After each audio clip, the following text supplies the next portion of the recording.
Hola, bienvenidos a nuestra conexión. Para el que mira sin ver, la tierra es tierra nomás.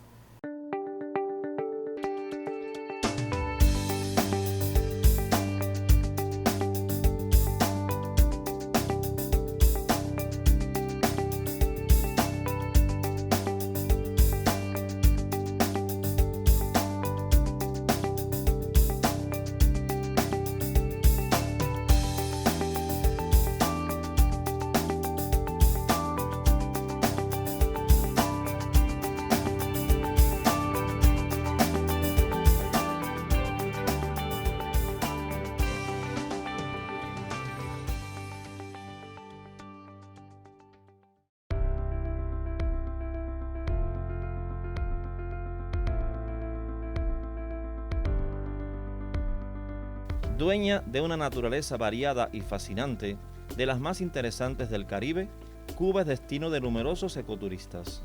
Más allá de sus impresionantes playas, existen en el interior del país otros reinos de agua que bien merecen una visita. Todos están ubicados en entornos de gran valor ecológico por la fauna y la flora que generalmente es endémica.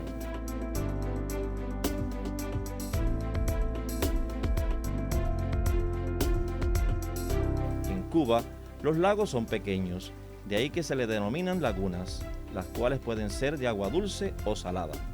Las lagunas dulces son aquellas alejadas de la costa y las que están próximas al litoral y se comunican con el mar pueden ser de agua salobre o salada.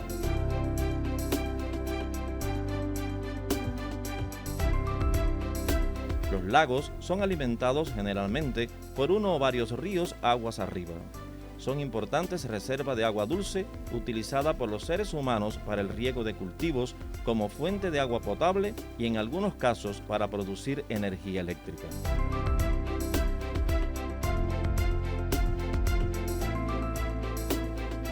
Aunque estancada, el agua de los lagos tiene movimientos internos. Además de las corrientes creadas por los ríos y los manantiales subterráneos, pueden producirse olas provocadas por causas diversas, como es el caso del viento sobre la superficie del agua. Además, los espejos de agua están sujetos a una serie de movimientos auténticos para el desplazamiento del agua de un lado al otro del lago.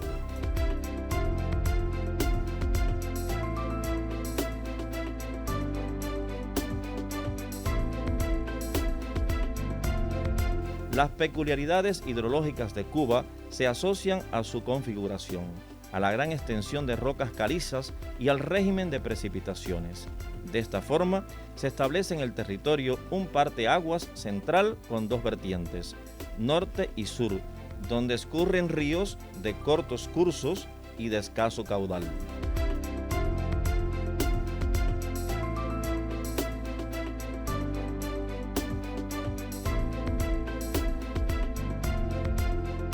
Aunque la isla está surcada por cientos de ríos, estos son cortos y poco caudalosos. Tampoco existen lagos amplios y profundos que alberguen una fauna propia. En cambio, sus extensos humedales, los más importantes del Caribe insular, dan albergue a una rica y variada gama de especies de animales, algunos de los cuales parecen haber evolucionado en estos ecosistemas o representan los relictos de los que otras épocas fueron formas de amplia distribución geográfica en el país.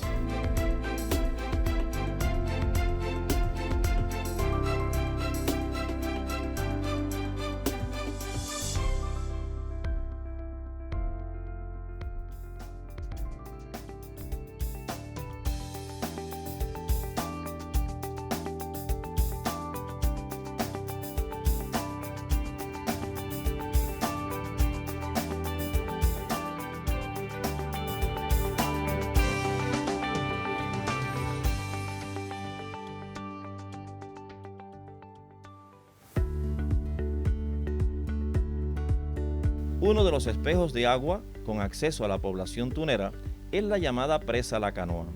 En el aliviadero de este embalse se gesta un proyecto de desarrollo económico, social y cultural a través del Consejo Popular 19 del municipio cabecera en la provincia de Las Tunas. Esto viene realizándose hace 9 años y un promedio de 6 o 7 meses. Ya cumplimos ahora 10 años el día 3 de noviembre, cuando nació la idea de venir para este lugar a proteger medio ambiente, flora y fauna.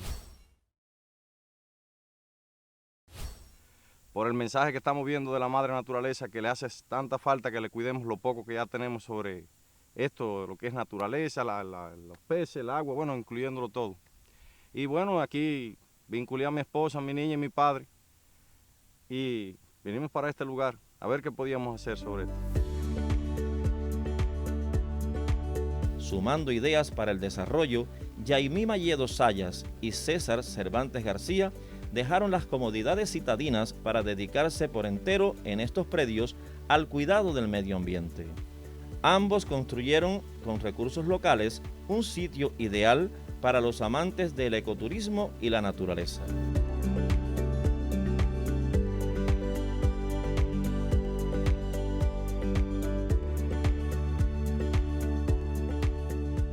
Recuerdo cuando empezamos esa mañana, mi padre no pensaba que esto se podía realizar porque era un sueño. Era una visión que yo tenía, que yo se la comunicaba a mi esposa y a él y ellos no la veían porque era una bola de marabú. No había ni un solo árbol. Y yo miraba detrás de ese marabú que sí existía esto que hoy podemos ver aquí más o menos, algo lo que estamos hoy logrando conservar aquí. Soy licenciada en español, trabajaba en instructores de arte. Hasta que mi esposo decidió más o menos armar, pudiéramos decir, el proyecto. Catalogamos siempre medioambiental que pudiéramos conservar y pudiéramos darle una enseñanza también, porque en la ciudad teníamos ya un taller que teníamos a los niños de Argüelles y a los círculos de ancianos, y siempre teníamos presente como principio este objetivo, cuidar medio ambiente. Entonces al venir a la finca teníamos más espacio y podíamos aumentar un poco más el proyecto que queríamos. El aliviadero de la canoa es un espejo de agua poco profundo. A la grandeza de su entorno se suman como producto añadido las piezas del taxidermista César Cervantes, animales disecados por él solo para conservarlos con apariencia de vivos y facilitar así su exposición, estudio y conservación. También enriquecer la cultura ambiental y la tradición del oficio. César Taxidermista surgió hace unos 10 y algo, 15 años tal vez por ahí, que comencé con un gallo que yo tuve. Un gallo que lo crié de pollito, lo hice un gallo, entonces él enferma y se me muere. Y me nació la idea, porque soy pintor, artesano, los otros estilos, pero este nunca lo había. Y es donde digo, llega el mensaje del artista. Y lo fabriqué y mis amigos decían que había quedado bonito y por ahí vengo rescatando las especies entonces. Muchos habitantes de la urbe se trasladan a este espejo de agua para celebrar paseos en rústicas embarcaciones y disfrutar en cualquier época del año una travesía eminentemente natural con facilidad para la práctica de los deportes acuáticos como modelo para desarrollar el ecoturismo. Es un rinconcito tunero de bellezas inefables. Creo que objetivamente hay que ofrecerle ese cambio de visión en torno a la naturaleza, al pensamiento que se tiene, que hay que conservar, que hay que cuidar, que es lo primero que le ofrecemos al visitante. Muchas personas se quedan muy admiradas, que es lo que realmente más nos gusta, ver esa sensación de admiración, de que hay un proyecto tan cercano a la ciudad que muchas personas no lo saben, y muchas de esas personas, valga la redundancia, que vienen aquí, lo primero que te dicen: jamás pensé que había un lugar como este, nunca pensé que había unas personas que se dedicaran a conservar tan aferradamente la naturaleza y trabajar aún cuando no tenemos tanto apoyo. Pero sí, esa admiración de las personas de que hay un lugar que se protege, un lugar al que pueden venir con su familia también, eso creo que es lo principal, lo que más nos gusta de todo.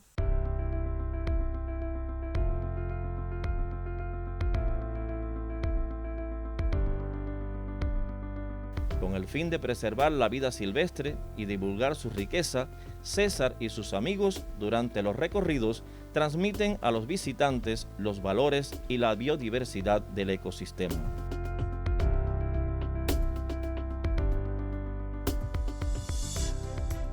Trato de esta finca, todo el que pueda ver este programa, buscar la dirección, mi número de teléfono, pueden venir hacia aquí, hasta este lugar, visitarme, comunicarse con nosotros aquí. Pueden traer visitantes, desde niños, sus abuelos, sus parientes, cosas así, que puedan venir, todo visitante que pueda venir al lugar para que vean el programa, ver cómo se conserva y tratar de ver cómo podemos ir salvando todo aquel que pueda aportar un granito, una semillita, algo a la madre naturaleza. Aquí en este lugar se le va a dar todo dato que necesite. Sueño con que las personas concienticen que hay que cuidar, que hay un medio ambiente y una sociedad que hay que cuidarla para poder tener algo en un futuro.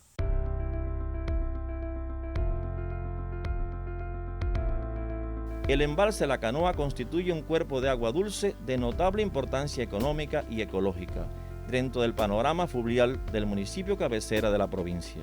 El grupo de vigilancia perteneciente al Centro del Clima del Instituto de Meteorología confirma la tendencia decreciente de la disponibilidad per cápita de agua en Cuba.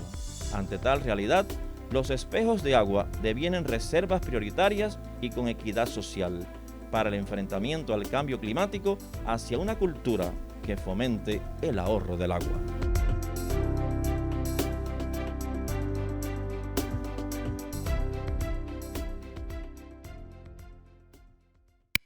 Imagen de la naturaleza es nuestra propuesta de hoy. Llega de las manos del realizador Robiel Proenza y el camarógrafo Frank Quintana.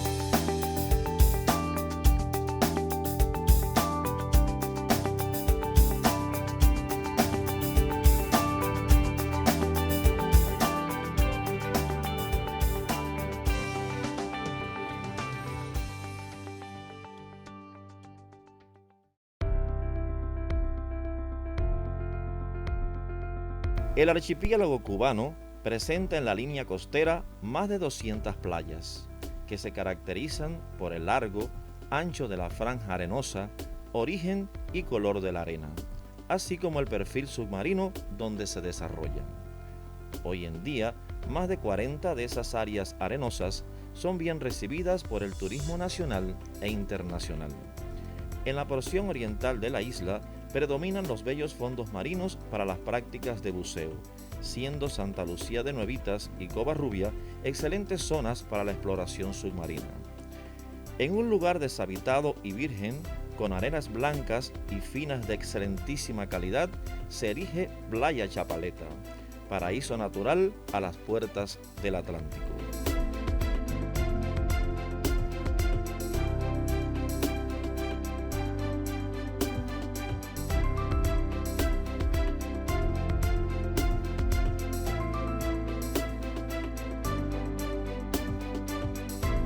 La tropical Playa Chapaleta se encuentra situada en la costa norte del municipio de Manatí, en la provincia cubana de Las Tunas, específicamente en una de las riberas del canal que da acceso a una de las bahías de mejor calado en el Océano Atlántico cubano.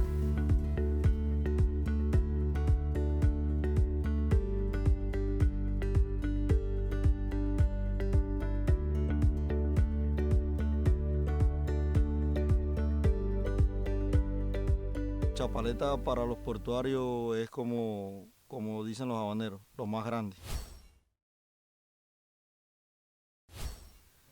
Porque, no sé, uno es nacido y criado aquí de toda una vida donde he venido a disfrutar y a pasar sus vacaciones y disfrutar de la playa ha sido esto.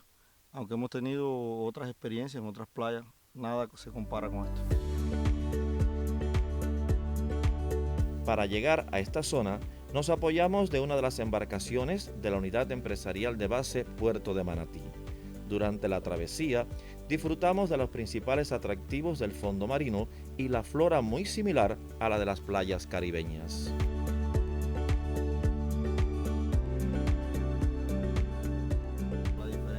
playa principalmente está en sus arenas, en la facilidad que tiene de bañarte a la sombra, no sé, la soledad de la playa, que es una playa totalmente solitaria, no tiene ningún tipo de construcciones, no tiene nada que te afecte al medio ambiente, es totalmente natural. La bahía es de tipo bolsa, de gran belleza física y tamaño, de aguas muy limpias y está considerada entre las de mayor calado del país. Su playa, Chapaleta, en la margen oriental del Canal de la Entrada, es de una preciosidad singular y sus arenas de gran pureza. Lo que más nos identifica a nosotros casi siempre es el mar. La bahía como tal, no tanto, sino es el mar. El mar sí nos identifica a nosotros porque casi siempre sale por ahí y la gente nos identifica. Ese es del puerto, por el mar. El mar nos marca mucho a nosotros. Esto es un pueblo que mucha gente se ha ido de aquí y al final ha tenido que retornar porque esto se le echa menos.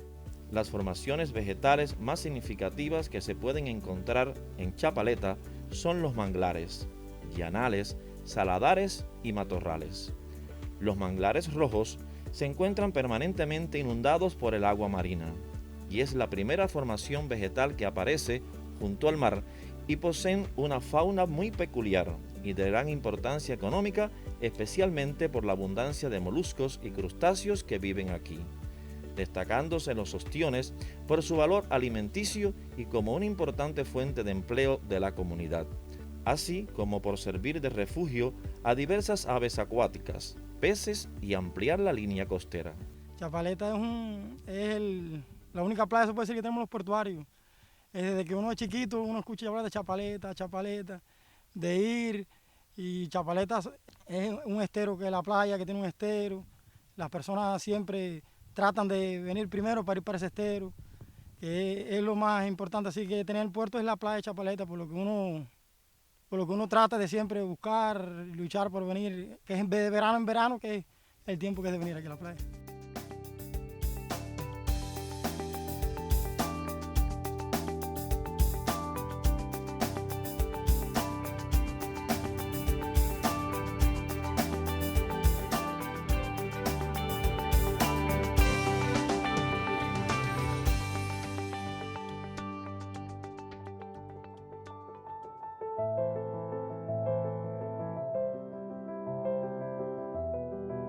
La playa Chapaleta continúa siendo el paradigma del lugar donde darse un buen chapuzón en el Atlántico. Cada vez que la visito, me convenzo más de que merece un destino superior. Ya desearían algunos balnearios cubanos de mejor fortuna disponer de condiciones naturales tan excepcionales como esta suerte de cenicienta costera, bellísima y emprendedora, pero sin un príncipe encantado que la dignifique como se merece. Esto es la parte de Chapaleta, es el estero de la playa. Es un estero cuando la marea empieza a llenar, es decir, hace la marea llena, el estero se recarga toda su fuerza de corriente hacia adentro y el agua cambia de tonalidad completamente, de amarillo a un azul intenso y lindísimo. Y una vez que empieza a vaciar, entonces hace una cosa inversa, donde a la corriente es hacia afuera y todo lo que trae es agua de mar, pero con un poco de suciedad del mangle y así se pone amarilla. Aquí puede venir con la familia, cualquiera, y disfrutar de algo lindo que tiene Cuba.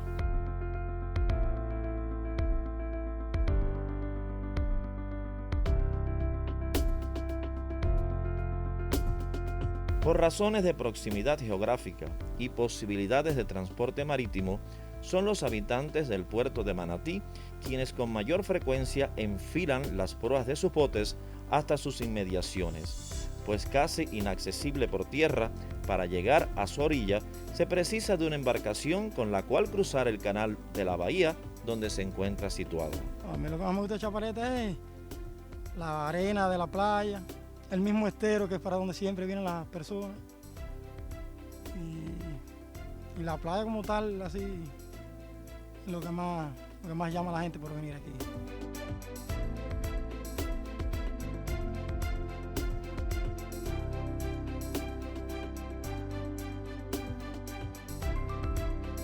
Las playas arenosas, situadas al norte de la provincia, muestran en su mayoría notables procesos erosivos que atentan contra la vitalidad de esos ecosistemas.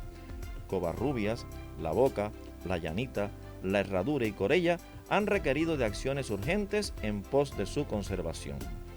En el caso de las playas hay factores naturales y factores de origen antrópico. En nuestra provincia, el cambio climático incide en esos procesos erosivos a raíz del incremento del nivel medio del mar. En el puerto de Manatí, el cambio climático donde más se nota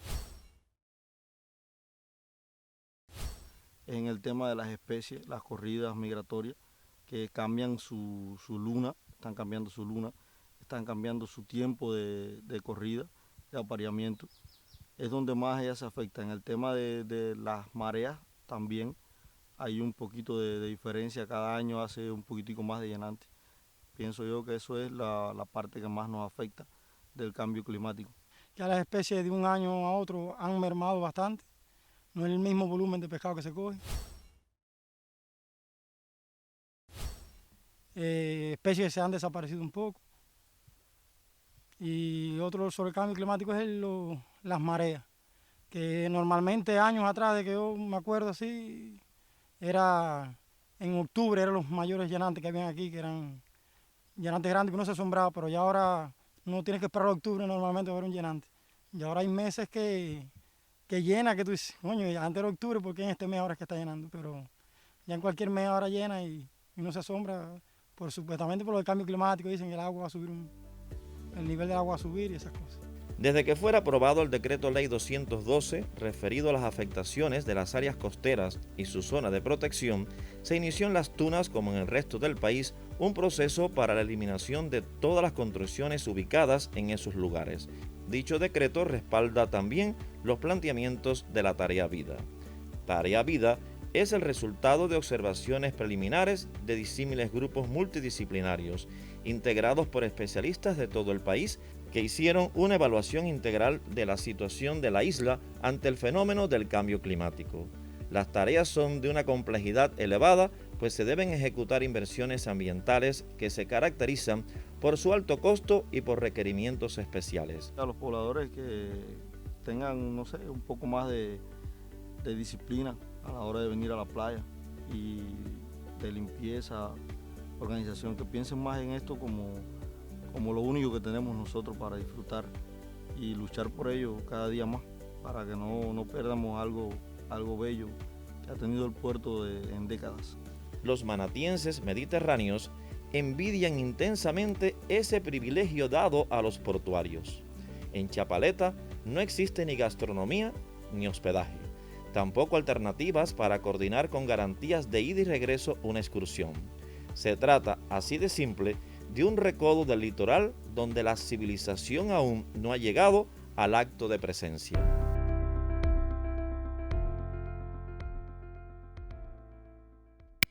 Todo lo que puedas imaginar, la naturaleza lo ha creado ya.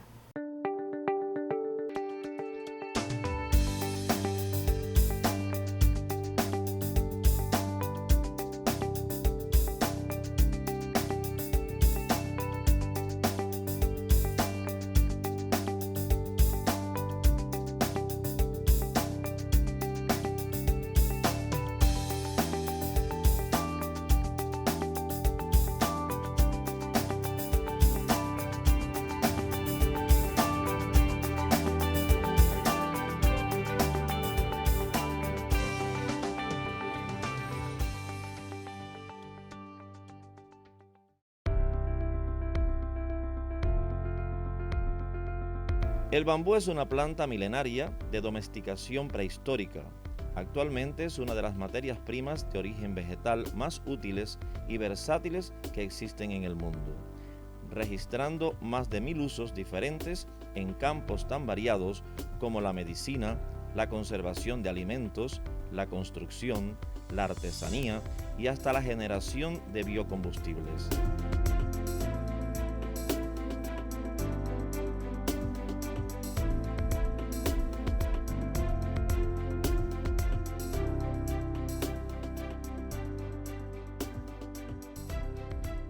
Los bambúes son diferentes especies de gramíneas. Las gramíneas son las plantas a las que pertenece nuestra caña de azúcar, el maíz, el arroz. Lo que los bambúes, muchos de ellos son gramíneas gigantes que se caracterizan por tener un tallo con una parte rizomatosa subterránea, es decir, un tallo ramificado bajo el suelo, y tienen partes aéreas que crecen que se llaman culmos. Presentan hojas sobre esos culmos que son diferentes a las hojas de las ramas, que son las que vemos comúnmente, porque aproximadamente al año de edad las hojas del tallo principal se van perdiendo y ya cuando pasa un año el tallo está completamente limpio. En el siglo XVI, los portugueses se encargaron de difundir tanto la planta como su particular nombre por todo el mundo, comenzando por España y Portugal. Su domesticación es tan antigua que hoy los especialistas aseguran que la palabra bambú tiene origen onomatopéyico, debido al sonido que emiten los segmentos de tallo cuando son arrojados y consumidos por el fuego. En Las Tunas se conoce de la existencia de bambúes plantados desde hace mucho tiempo. Hay un lugar muy reconocido de Las Tunas que es el Cornito, lugar natal de nuestro poeta Juan Cristóbal Nápoles Fajardo, el Cucalambé, donde ya en sus versos él refleja el paisaje donde abundaban las cañas bravas, que no son más que la especie conocida como Bambusa vulgaris por su nombre científico.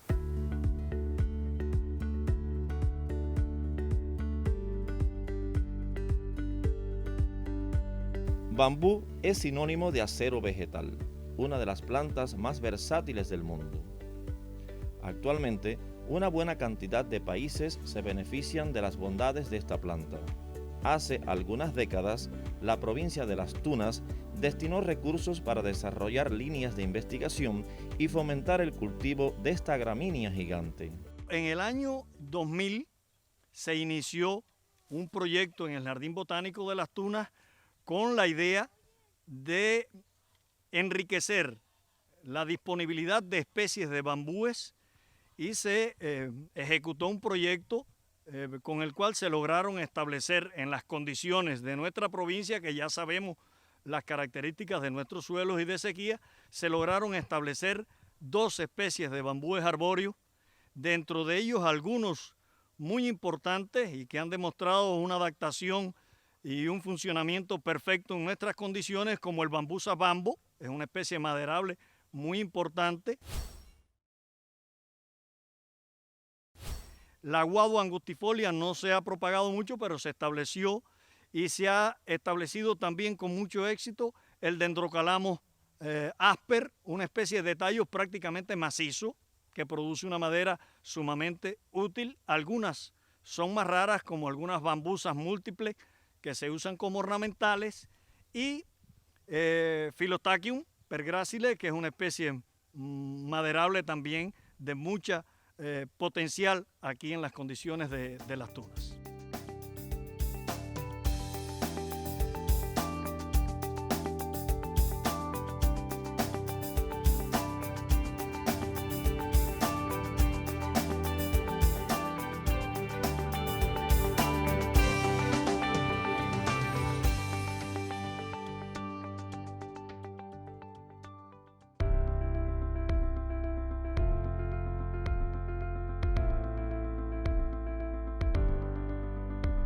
Como el bambú se produce rápidamente, es muy económico, por lo que se convierte en una solución real y práctica para el desarrollo de comunidades ecológicas.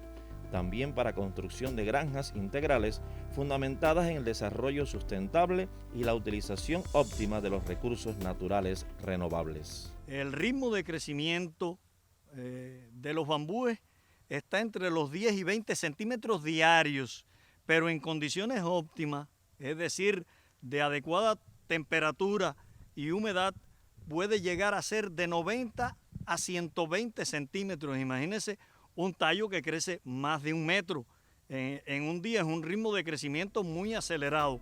La parte subterránea del bambú la conforman las raíces y los rizomas. los cuales juegan un papel importante en la absorción de agua y de nutrientes y de donde brotan los tallos que conformarán la nueva planta.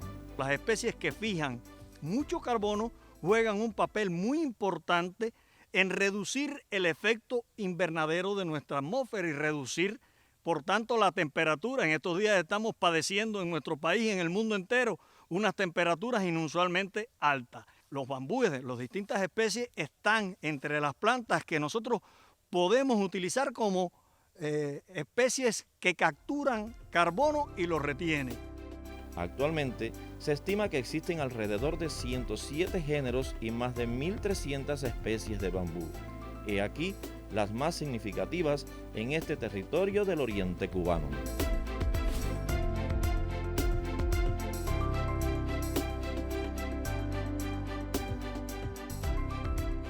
Son excelentes especies para controlar la erosión. Y entonces eso es algo muy importante también en nuestra provincia, donde hay manifestaciones de deterioro del suelo.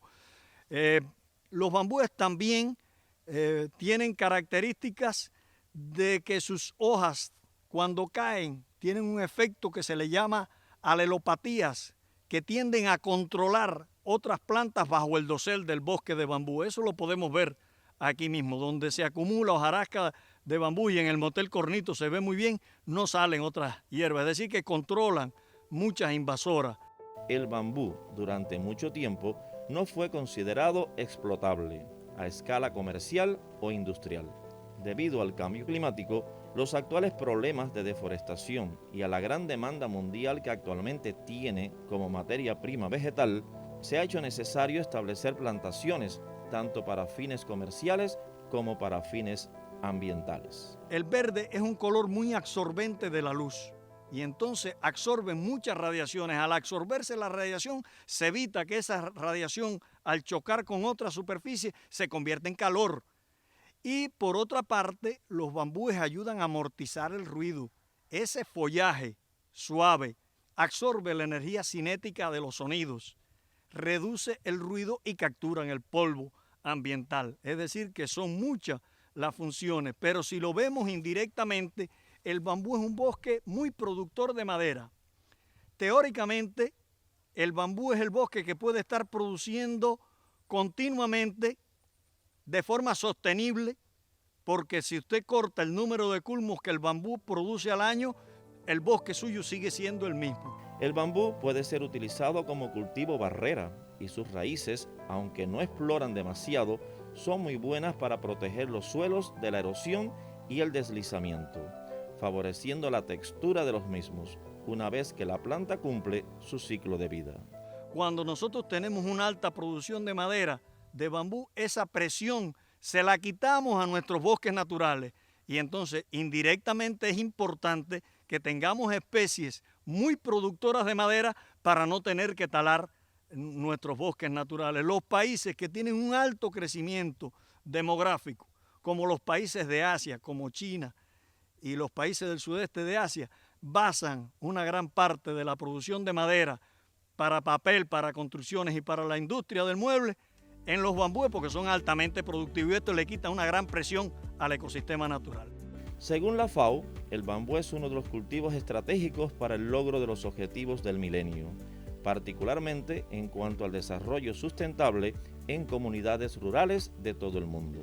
En esto debemos aclarar que los bambúes no son especies nativas de Cuba y que Cuba tiene todo un conjunto de especies en nuestra flora que incluye incluso algunas bambusoideas, pero que las especies exóticas no deben usarse en la faja hidrorreguladora de nuestros ríos. La excesiva producción de hoja, entre lo que se puede ver, pudiera dañar la calidad del agua y el cauce de los ríos.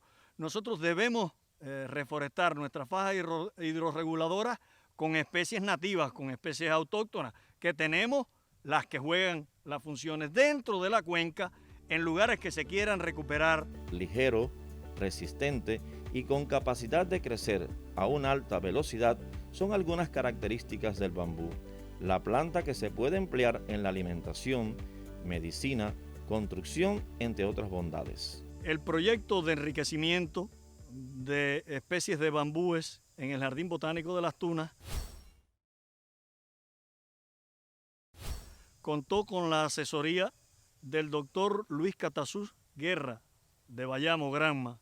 Es uno de los agrostólogos más importantes de América y del mundo y ha publicado una gran obra por la cual ha recibido premios de la Academia de Ciencias sobre las gramíneas de Cuba, esta familia tan importante que contiene tantas especies de un papel en la economía, en los pastizales, en los granos, los cereales, y contamos con ese gran amigo y colaborador que es el doctor Luis Catasús Guerra. La protección del medio ambiente adquiere en la provincia de Las Tunas dimensiones que traspasan la protección de la biodiversidad. Elevar la cultura de la población en cuanto al respeto y la conservación de las especies adquieren relevancia a través de las imágenes de la naturaleza. Solo se puede proteger y conservar aquello que se conoce y se valora.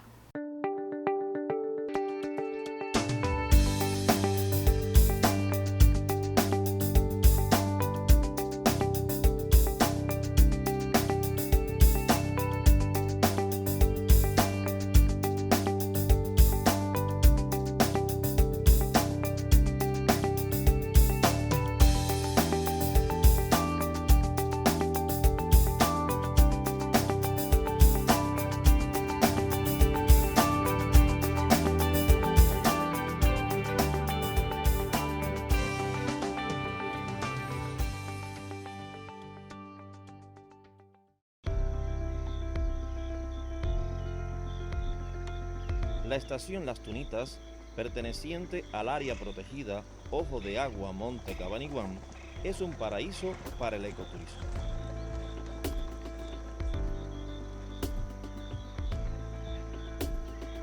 Sus tranquilos paisajes, sin grandes fieras o depredadores, seducen a los viajeros que cada año llegan para explorar los bosques en este refugio de fauna del municipio de Jobao.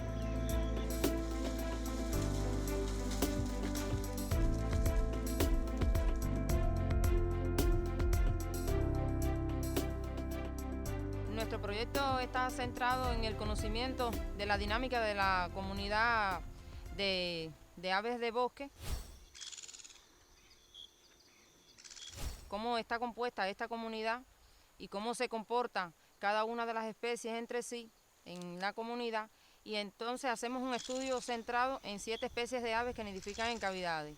Los 3 carpinteros que tenemos presentes en el área, el carpintero jabado, el carpintero verde y el carpintero churroso, y 4 especies que no construyen las cavidades, pero que sí la utilizan para la nidificación, que es el cijuco tunto, cijú platanero, catey y cernícalo. Observar especies originarias se ha convertido en el segundo motivo de quienes viajan a Cuba, solo superado por la actividad de sol y playa. Nosotros comenzamos realizando primeramente un inventario de los sustratos que utilizaban estas especies para la anidación. Como pueden ver en el área, hay suficientes palmas para que sean utilizadas por estas especies para nidificar. Cuba cuenta con una fauna muy variada y tener la fortuna de encontrarse con algunos ejemplares autóctonos es una maravilla.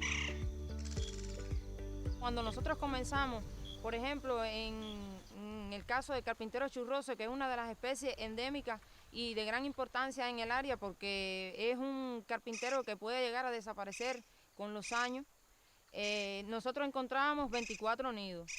Ya con el transcurso de los años, con la capacitación que hemos alcanzado y la cantidad de nidos encontrados, hemos logrado observar que esta especie ha aumentado el número de nidos.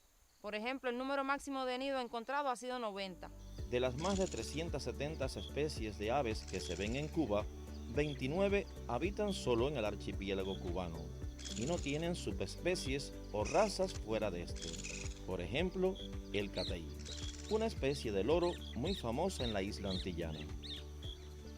Primeramente es una especie endémica que tenemos presente en el área. Es una especie que es muy bella, es una especie que es muy emblemática y que es muy perseguida por las personas para utilizarlas como aves domésticas en la casa. Por eso nosotros realizamos una conservación, tratamos de proteger a esta especie para que esta población no vaya a disminuir en el área. Aunque los expertos catalogan al catey como miembro de la familia de los loros, el que en la isla algunos se dirijan a él como periquito lleva en ocasiones a confusión. No obstante, se ha decidido que el nombre estándar de la especie debería ser aratinga cubana. Y con el apoyo del proyecto de protección al bosque, protegemos toda el área donde ellos tienen mayormente ubicados sus nidos para que no nos tumben las palmas para extraer los pichones, que es lo que más nos afecta en este momento en cuanto a esta especie. El color predominante en esta especie es un verde intenso, con una área roja bajo el doblez del ala, con la presencia de algunas plumas rojas dispersas, pero sin seguir un patrón fijo en la zona del iris. El apareamiento de ellos es algo maravilloso. Ellos son una especie, como ya decía, muy carismática, que cuando usted lo ve, que están apareándose, ellos comienzan a acicalarse, a acariciarse, a poner piquito con piquito, como si estuvieran besándose, y eso le da una belleza extraordinaria al apareamiento, porque pareciera como si fueran seres humanos enamorándose.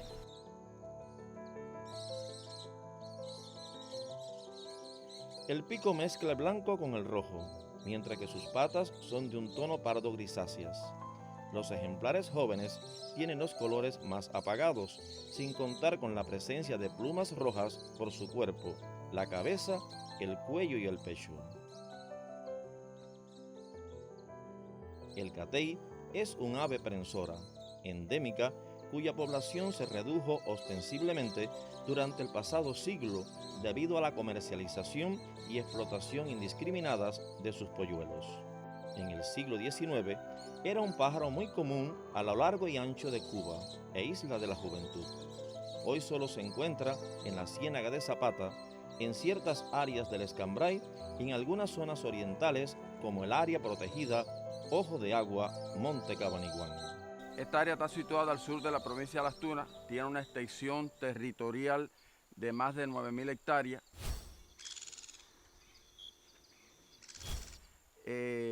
Trabajamos alrededor de 14 proyectos de conservación dirigidos a la protección de la flora y de la fauna.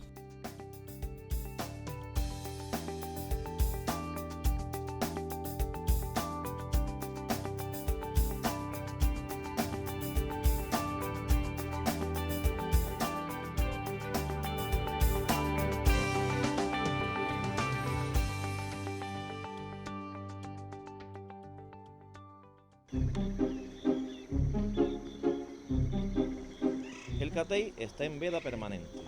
Las parejas de cateyes se unen para toda la vida y suele decirse que al fallecer uno de ellos, el otro muere de tristeza.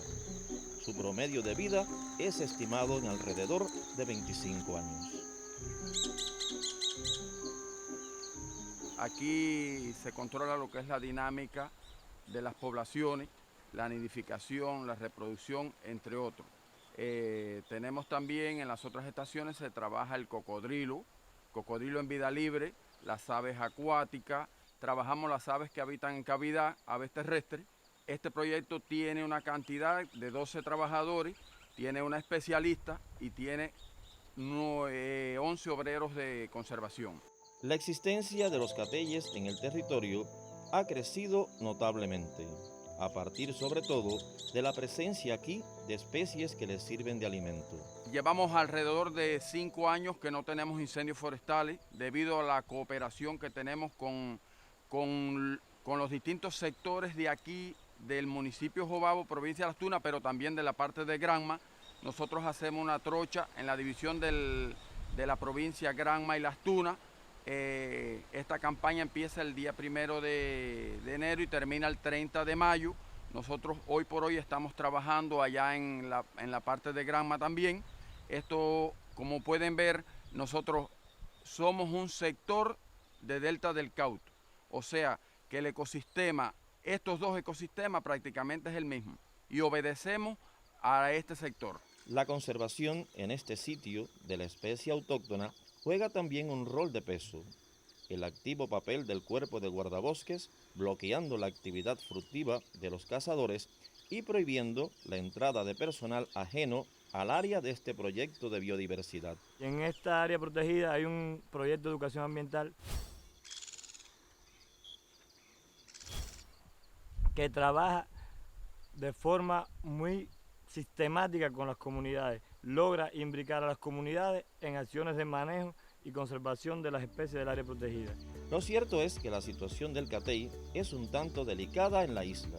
Mucha gente los captura de manera ilegal para tenerlos como mascotas. Es muy fundamental que las personas se sensibilicen y concienticen la necesidad de conservar las especies que están hoy con alguna categoría de amenaza por parte personal, no tanto de las comunidades cercanas, sino como personas que vienen desde Jobabo, desde otras comunidades un poco más lejanas. Aún cuando no tenemos una alta presencia de especies exóticas invasoras, sí hay una población bastante fuerte y en un ecosistema como la sabana con palma y el bosque semideciduo que limitan el desarrollo de las especies que conviven en este ecosistema.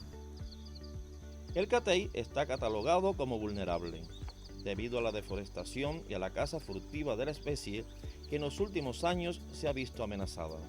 Esa pérdida es la consecuencia directa de la actividad humana y constituye una amenaza para el bienestar del hombre en todas las regiones del mundo. Informes recientes revelan que de 8 millones de especies de animales y vegetales, 1 millón está en serio peligro de extinción. Un declive natural sin precedentes en la historia de la humanidad.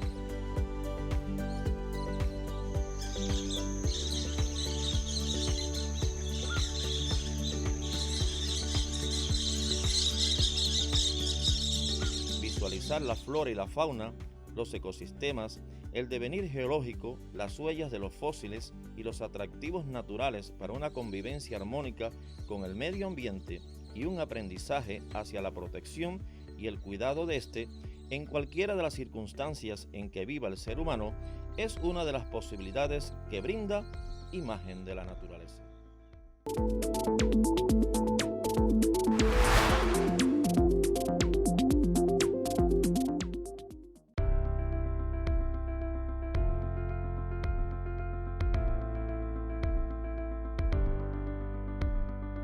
La historia de los helechos se pierde en la bruma del tiempo cuando surgieron sus antecesores hace unos 400 millones de años, cuando nuestro planeta era mucho más húmedo y lluvioso. La mayoría de aquellas plantas se extinguieron, pero otras mejores adaptadas sobrevivieron y llegaron hasta nuestros días. A medida que nuestro mundo se calentaba y se hacía más seco, los helechos comenzaron a declinar y fueron gradualmente sustituidos por plantas con flores mejores adaptadas a los cambios que se iban produciendo. Los helechos me causaron curiosidad a partir de una visita que hice en los años 97, 98 por el Jardín de los Helechos de Manuel Caluf, un amigo y colaborador del Jardín Botánico de Las Tunas y de la Academia de Ciencia Nacional. Y al ver aquel mundo fascinante de los helechos, realmente fue algo que me cautivó. Es un mundo muy bonito. Los helechos actuales proliferan principalmente en las formaciones vegetales más húmedas de la faja tropical y subtropical de la Tierra. Con el tiempo, algunas especies se adaptaron a vivir en la vegetación secundaria e incluso unas pocas conquistaron ambientes más secos junto a otras plantas xerofíticas. Desde niño veía en las películas estas plantas exuberantes con esos follajes muy bonitos y traté siempre de hacer paisajes con ellos porque se logran cosas, realmente en la jardinería se logran cosas muy bonitas con los helechos. Y lo otro es porque cuando estudio entonces la agronomía como tal en la botánica es una de las primeras plantas que se estudian y son inferiores, o se le denominan plantas inferiores porque son de las pocas plantas que también se reproducen por espora. Y al tener un ciclo vegetativo un poco curioso, esas cosas me cautivaron y hoy es lo que me lleva a tener una pequeña colección de helechos en mi casa que no es muy grande, no es muy significativa, pero ya paso de las 27 especies aproximadamente. Los helechos fueron los primeros vegetales con verdaderos tallos, raíces, hojas y un sistema vascular. Su tallo es un rizoma de crecimiento apical, rastrero, ascendente o erecto como sucede en los helechos arborescentes. Del rizoma brotan hacia abajo las raíces, generalmente fibrosas y superficiales. Para mantener los helechos, realmente las condiciones de las tunas es muy difícil. No es lo mismo lugares como Topes de Collante, Espinal del Río, quizás Los Mogotes, o sea, lugares donde hay una humedad relativa bastante alta porque ellas necesitan de esa humedad, también de presencias de espejos de agua para mantener también o poder desarrollar su ciclo reproductivo. Y en las tunas se hace muy difícil mantener a los helechos por la situación climatológica que tenemos. Realmente tenemos periodos de sequía muy altos y temperaturas muy altas también, que ya hemos visto cómo se ha superado los récords de temperatura. Los helechos en este caso necesitan más bien de lugares muy boscosos con una humedad bastante alta y también necesitan de una semisombra, bosque. Lamentablemente, para lograrlos en casa es muy difícil y trato de mantener esas condiciones que ellos necesitan. Los helechos siempre han sido admirados por sus cualidades ornamentales y no se concibe un jardín, patio o corredor sin ellos. Pero no todos conocen que muchas especies poseen cualidades medicinales. Estuve indagando sobre la doradilla, que es una especie que se encuentra principalmente en la zona de Granma, algunas zonas de Holguín, Baracoa, toda esta parte montañosa de nuestro oriente. Y es una especie que tiene propiedades que se dicen que es depurativa, que se utiliza para principalmente ayudar con lo que es enfermedades hepáticas. Lo conozco desde niño, oía hablar sobre la doradilla, pero no hay efectos como tal científicamente comprobados, pero tradicionalmente sí se le conoce a los helechos con esto. Hay otros también helechos que se utilizan como diuréticos, pero generalmente la más conocida es la doradilla. Entre los helechos más populares del mundo se encuentran los Platycerium, vulgarmente conocidos como cuernos de alce o helechos de lámpara. El Platycerium es el rey de los helechos y del reciclaje. Es realmente una de las especies de los helechos que son muy vistosos, sobre todo porque es un helecho que se puede encontrar sobre piedras, sobre también troncos de árboles.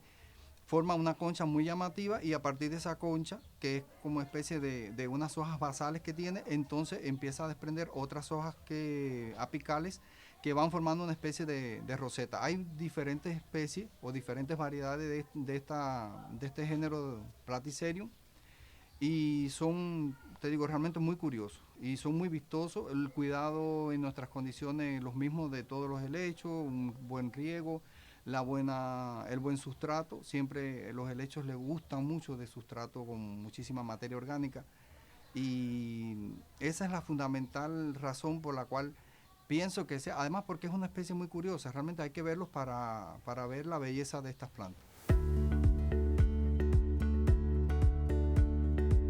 Muchas personas piensan que todos los helechos son verdes y no es así. Las hojas jóvenes de algunas especies ostentan coloraciones que van desde el rosado al cobrizo e incluso al rojo intenso. Cada especie viviente posee una combinación genética única e irrepetible y por significante que parezca, debe protegerse de la extinción. Preservar la naturaleza en general es algo esencial. Sí, es que somos parte de la naturaleza y sin ella no podemos coexistir ni sobrevivir. Y los helechos son muy importantes porque cuando, te digo, por un problema de respeto a la naturaleza, de respeto a la propia especie, porque son de los primeros que estuvieron y que todavía han podido prevalecer hasta las condiciones actuales. No es necesario hablar sobre la importancia que tienen las plantas, que son la principal vía de vida y de protección y de desarrollo de todo el mundo.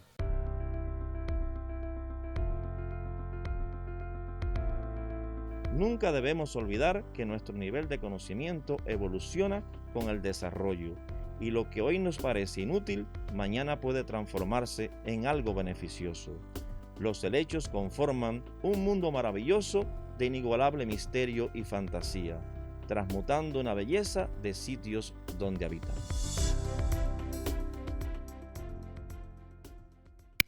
Los espero la próxima semana. Sean puntuales.